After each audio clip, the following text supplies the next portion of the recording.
preocupante lo que está pasando en ese país continente. Mañana, 7:35 de la mañana, primera edición de La Rotativa del Aire, tendremos más detalles sobre esto. Y lo de Europa. Todos los países europeos, bueno, todos no, casi todos, aunque probablemente van a ser todos en algún momento, están aumentando casos en los últimos días. ¿Será esta ola, como han sucedido las 5 veces anteriores, algo que va a venir a Estados Unidos primero y a América Latina después? La verdad es que la pandemia, y este es el mensaje que le quiero dar, señor y señora, la pandemia no ha terminado. No ha terminado la pandemia. Si alguien por ahí le dice, ya terminó, compadre, ya, comadrita, ya pasó, ya pasó. No, usted diga, todavía no ha terminado. Especialmente para los más vulnerables. Las personas mayores, las personas con problemas de salud crónicos. Esas personas tienen que cuidarse mucho. Y se está produciendo una especie de enfrentamiento muy desagradable, incluyendo a los profesionales en salud pública en el mundo entero. Mientras que por un lado algunos dicen, esto ya terminó, ¿hasta cuándo? Ya no están colapsando los sistemas de salud, miren, están vacías las camas. Caramba, si hay casos todavía y si hay muertos, pues mala suerte, ¿no? La vida tiene que continuar. La economía tiene que ir adelante. Mientras que otro grupo dice, ¿cómo protegemos a estas personas vulnerables? ¿Qué tal si aparece una nueva variante? ¿No será que estamos levantando las restricciones con mucha anterioridad? No se ponen de acuerdo. No se ponen de acuerdo. El punto práctico para usted, señor, señora que escucha este programa, es que entienda que la pandemia no ha terminado. Si por allí le están diciendo, no, que ya terminó, que esto ya pasó felizmente, no, usted diga, no, esto no ha terminado. Debemos estar atentos. Y si en su casa, señor, señora, hay un papá, una mamá, un abuelo, una abuela, una tía, un tío, una persona mayor, vulnerable, tiene que seguirla cuidando. Tiene que seguirla cuidando. Esto todavía no ha terminado. Mañana vamos a ver a las 7:35 de la mañana qué es lo que está pasando en China. 1.400 millones de habitantes. Pero hoy día, más tarde en nuestro programa, vamos a ver el número de la salud, que es el número 900, y vamos a aprender de un órgano que se llama el mesenterio. Pero vamos a empezar nuestro programa aprendiendo algo de un problema que afecta a muchísimas mujeres. Es sumamente fastidioso, doloroso y relativamente frecuente. Se trata de la endometriosis. Endometriosis. Endo significa adentro de, endo. Metrios es el nombre en latín a lo que es el útero o matriz, endometriosis. Entonces, esta condición se refiere a lo que es el endometrio, que es la capa interna que se encuentra en la cavidad uterina. El doctor Roberto Albinagorta Olortegui, él es médico especialista en ginecología y obstetricia y nos acompaña y nos va a ayudar a caminar por este tema de la endometriosis. Doctor Albinagorta, qué gusto de saludarlo. Buenas tardes. Muy buenas tardes, es un gusto para mí, doctor, y muchas gracias por la invitación en esta fecha especial, ¿no?, que es el Día Mundial de la Endometriosis. Es una enfermedad, como usted bien ha dicho, relativamente frecuente y lamentablemente desconocida. Una enfermedad que afecta a las mujeres no solo desde el punto de vista físico del dolor, sino también desde el aspecto psicológico, emocional, profesional, productivo. Es una enfermedad que afecta a 1 de cada 10 mujeres en edad reproductiva, según datos de la OMS. 190 millones de mujeres en el mundo. En el Perú serían casi 1 millón. Wow, son muchísimas. Entonces, la endometriosis, problema relativamente frecuente, fastidioso, como usted nos lo ha dicho. Entonces, el endometrio, ¿verdad? Quizá para ahorrar un poquito de tiempo, permítame explicar esto. El endometrio está dentro del útero. Está en lo que se llama la cavidad endometrial, ahí donde crece el bebito, en ese hueco, en eso que se llama la cavidad endometrial, allí está el endometrio. El endometrio crece todos los meses preparándose para el embarazo y cuando no hay embarazo, entonces se cae en pedacitos, se mezcla con la sangre y la sangre de la menstruación contiene endometrio, pedazos del endometrio que se prepararon para el embarazo. Y el otro mes otra vez se vuelve a crecer, no hay embarazo, vuelve a salir y así es todos los meses la sangre de la menstruación. Ahora, doctor, la endometriosis es un problema en el cual este endometrio, que se supone debe estar solamente allí dentro del útero, aparece en otras partes del cuerpo. Descríbanos, ya nos ha dicho que no se sabe la causa, ¿en qué otras partes fuera del útero se pueden implantar estos parches de endometrio y aparecer la endometriosis? Excelente explicación, ¿no? La endometriosis es la localización de tejido similar al endometrio, pero fuera del útero, ¿no? Como usted bien lo ha explicado, el endometrio normalmente cada menstruación se desprende y sale del cuerpo. El tejido anormal en cada menstruación sangra y esa sangre no puede salir del cuerpo y lo que causa es inflamación y dolor, produciendo como síntomas principalmente menstruaciones abundantes y dolorosas, produciendo dolor pélvico, infertilidad, problemas digestivos, urinarios, ¿no? Porque, como me preguntaba, este tejido puede afectar no solo el útero, las trompas y los ovarios, sino puede afectar otros órganos, como la vejiga, como los uréteres, como el intestino, incluso áreas fuera de la pelvis, ¿no? En lo que se llama, ¿no?, un tipo de enfermedad que es endometriosis profunda, que es la forma más severa de la enfermedad.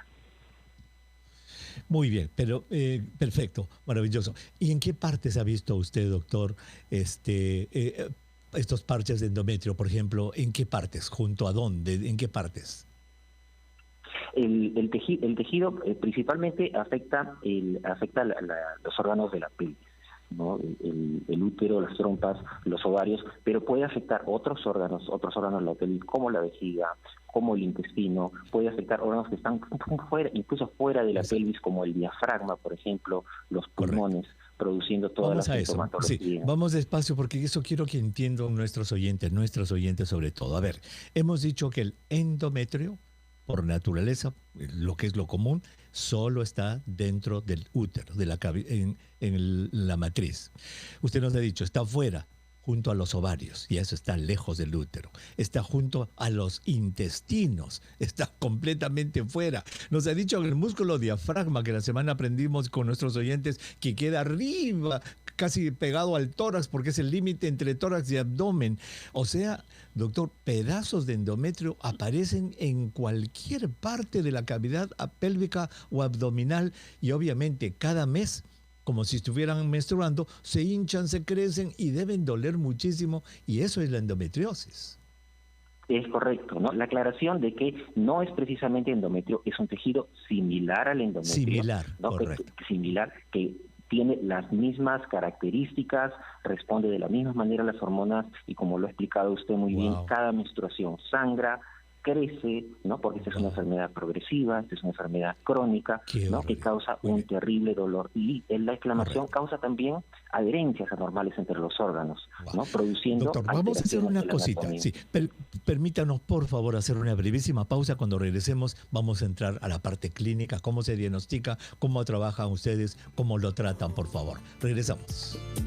Si usted recién se une a nuestro programa, estamos conversando con el doctor Roberto Albinagorta Olortegui, médico especialista en ginecología y obstetricia, vicepresidente de la Sociedad Peruana de Ultrasonido en Obstetricia y Ginecología. Y estamos hablando sobre un problema relativamente frecuente que se llama la endometriosis, que consiste en la implantación de un tejido parecido al endometrio, que es esa membrana que solamente debe estar dentro del útero, en la cavidad uterina, ahí donde crece el bebé, pero que nos ha dicho el doctor que mujeres nacen con la posibilidad de formar estos pedazos de tejido parecido al endometrio entre los intestinos, junto al estómago, junto al diafragma, junto al ovario, junto al útero afuera, y cada periodo menstrual para estas mujeres es sumamente fastidioso y doloroso.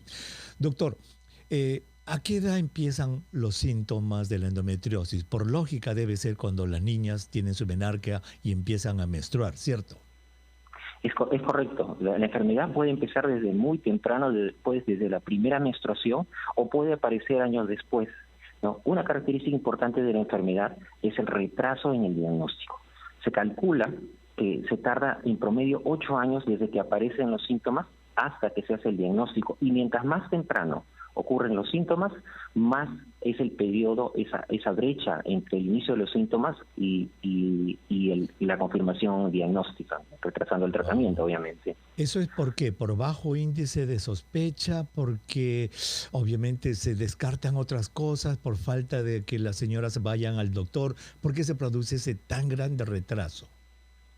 Excelente pregunta, doctor, porque hay varios factores. Uno de ellos es la normalización de los síntomas, que como tiene que ver con el dolor menstrual, simplemente le dicen a la mujer, su dolor es normal, aguántese usted, no, tome una pastilla, no, eso no va a pasar.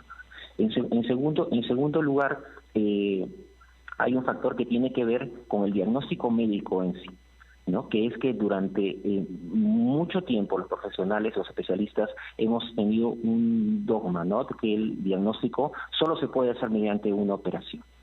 Felizmente, en los últimos años, gracias al avance en las tecnologías de imágenes y de investigación, las técnicas de imágenes como la ecografía, como la resonancia magnética, nos permiten hacer el diagnóstico más temprano de muchas formas de endometriosis severa, ¿no? En caso de la ecografía, haciendo un procedimiento que se llama el mapeo ecográfico, es posible detectar estas lesiones cuando afectan a los otros órganos como los ovarios, por ejemplo, la vejiga, el intestino, ¿no? Pudiendo hacer un diagnóstico y una mejor delimitación de la enfermedad. Claro, qué interesante. Lo cual me lleva, doctor, a preguntarle, estoy seguro que muchísimas oyentes están en este momento muy atentas y precisamente no quieren caer en el problema que usted acaba de describir, la primera causa de retraso, que es normalización de los síntomas. Ay, hija, eso es normal, así son las reglas. ¿Qué signos, qué síntomas, qué características tiene una endometriosis que lo distinguen de esos dolores comunes y corrientes y que podrían hacer que una de nuestras oyentes en este momento diga, ¿saben qué? Por lo que he escuchado, yo creo que tengo endometriosis y voy a ver a un especialista? Bueno, para empezar, la endometriosis es una enfermedad compleja y lamentablemente los síntomas son muy variables, en principio. Pero en relación al dolor, es aconsejable que las mujeres hagan una relación con sus actividades cotidianas. Por ejemplo, si la mujer cuando tiene su ciclo menstrual, su menstruación, no, le viene con dolor, no, se toma un antiinflamatorio, no, y el dolor le pasa, puede ir al colegio, puede ir a la universidad, puede ir al trabajo, puede hacer deporte y hacer sus actividades cotidianas, podría ser que no tenga, es muy poco probable que tenga endometriosis. Pero si al contrario es un dolor que no se dé con antiinflamatorios, que ese día la niña adolescente no va al colegio o la joven no va a la universidad, la mujer no va al trabajo, no tiene que estar en cama, no, y no puede realizar sus actividades, ojo que podría ser un caso de endometriosis, no es necesario acudir a un especialista para realizar los descartes necesarios. Entonces un dolor persistente, un dolor que, o sea, la idea es que no normalice el dolor, que haga algo para tratar, ¿no, verdad? Que no se resigne a que esto debe ser así, no, que busque. Exacto, el dolor no es normal, ¿no? Esa es, digamos, que la consigna. Una vez hecho el diagnóstico, doctor, ya ustedes los profesionales saben cómo hacer ese mapeo ultrasonográfico, esas técnicas modernas, y lo que nos ha dicho es muy importante, es muy cierto. Hasta hace algunos años tenía que operarse, ya sea con laparoscopio o a cirugía abierta, para ver los parches adentro, y recién a la señora le decían, señora, ya he visto los parches de endometriosis adentro, usted tiene. Ahora ya el diagnóstico es diferente. Una vez hecho el diagnóstico, ¿hay tratamiento para esto, doctor? ¿Se puede curar la endometriosis o solamente se puede paliar hasta que llegue la menopausia y cuando la mujer deja de arreglar ya disminuya? Lamentablemente, doctor, la endometriosis es una enfermedad crónica, es una enfermedad que no tiene una cura definitiva. El tratamiento está dirigido a evitar las complicaciones, está dirigido a manejar los síntomas. ¿Para qué? Para darle al paciente una mejor manera de mejorar su calidad de vida, ¿no? Y poder sobrellevar la enfermedad, así como lo hacen pacientes de otras enfermedades crónicas, como por ejemplo la hipertensión, como por ejemplo en la diabetes, ¿no? Que el paciente no se va a curar, no se lo sabe, pero hay que evitar las complicaciones, mejorar la calidad de vida, que pueda mejorar sus condiciones, y recordar que teniendo esta enfermedad una relación importante con la fertilidad, pues también es un aspecto importante del tratamiento, ¿no? Lograr que la paciente cumpla sus expectativas reproductivas también está dentro de los objetivos del tratamiento. Y veamos este punto de la fertilidad. Obviamente cada caso es diferente, estoy seguro que no es lo mismo pues una endometriosis muy leve que una más severa. ¿Se puede dar un número así en general grueso de qué porcentaje de mujeres con endometriosis son infértiles, no pueden tener bebés, y cómo se vence este problema?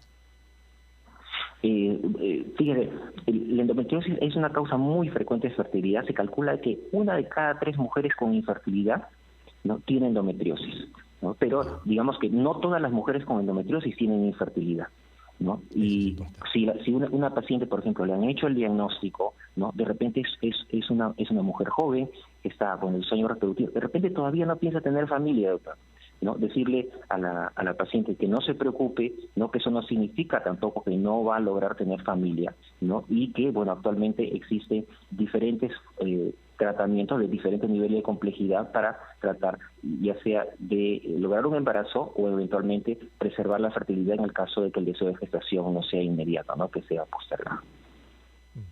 Muy bien. Ahora, es cierto lo que dicen de que llegada la menopausia, así como el diagnóstico se hizo desde el comienzo de la menstruación en la menarquia, llegada la menopausia, la endometriosis se apaga y ya no fastidia en el futuro. Por lo general, eso es lo que ocurre. Digamos que esa es la regla general. Pero lo repetir, es una enfermedad compleja, y si bien los casos de pacientes sintomáticas después de la menopausia son muy infrecuentes, existen. Hay que recordar también que los pacientes con endometriosis tienen una mayor predisposición al cáncer de ovario. Entonces es importante que las mujeres sigan haciendo sus chequeos, ¿no?, periódicos, ¿no?, para poder diagnosticar una complicación de este tipo. Perdón, repita eso, que las mujeres con endometriosis tienen mayor riesgo de desarrollar cáncer de ovario, ¿nos ha dicho? Es así, ¿no? Hay una mayor predisposición, ¿no? Y es importante que toda mujer que ha tenido esta condición, si bien el riesgo no es alto, tampoco es para que las pacientes se alarmen. Hay un leve mayor riesgo.